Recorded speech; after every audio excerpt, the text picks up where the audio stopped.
Sir नमस्कार. नमस्कार sir, मी doctor Mahesh मुळे. आता ही ड्रॅगनची प्लॉट आहे तुमचा. किती झाड आहे तुमचे टोटल? पोल किती आहेत? टोटल 1100 पोल आहेत. हां 1111 हां. 4500 रोप आहेत. आता ही लागण करून किती दिवस झाले तुम्हाला? आता 3 महिने 10 दिवस झाले. आता एकंदरीत आपण जर बघितलं तर हे खालून याच्यावरती निघाले रिंगच्या वरती. हो, हे शक्य आहे का? नाही शक्य नाही. आता तुमच्या भागामध्ये काय काय 2-3 शेतकऱ्यांनी प्लॉट आहेत लावले, आहेत आहेत. त्यांचा काय अनुभव आहे त्यांचं नाही, 6 ते 7 महिने लागतात वर रेंजच्या वर. रिंगवरचे निघायला? हो. काय वाटतं तुम्हाला याचं रहस्य? आता यासाठी वैदिक बेसल डोस दिलेला आहे आता एक.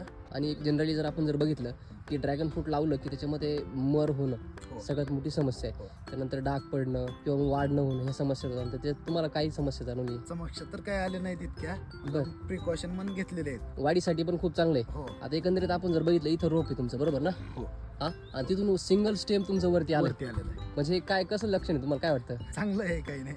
हा. ते एसीटी वैदिकमुळेच होऊ शकतं एवढं. इकडे मी प्लॉट फिरलेत, असं केलेत. हा. पण तो खांडीद्वारेच त्यांचं वरी वाढलेलं आहे केमिकलच्या प्लॉट. बरोबर. एसीटिक मध्ये सिंगल स्टेमच वरी जाते. आणि सिंगल स्टेम झालं म्हणजे खोड तुमचं मजबूत राहतं मजबूत ना. होणार. जे बाकीचे शेतकरी मित्र आहेत त्यांना काय सांगाल सर तुम्ही? आपण एसीटीचा वापर करून बघावा. हां आणि हीच आपल्या शेतीसाठी, आपल्या जमिनीसाठी हीच पोषक आहे. ओके. आणि तुमचा त्याच्या आधी कोणत्या पिकाला वापरलं तुम्ही, त्याचा काय अनुभव? आपण वॉटरमेलनला वापरलं होतं. हां फर्स्ट टाइम यूज केलं होतं आपण. बरं. चांगला होता त्याचा. किती उत्पन्न निघालं काय? 24-25 टन माल निघाला सर एक. एकरी हो, क्वालिटी वगैरे कशी होती? छान होते. छान होते. हो. ओके, धन्यवाद सर.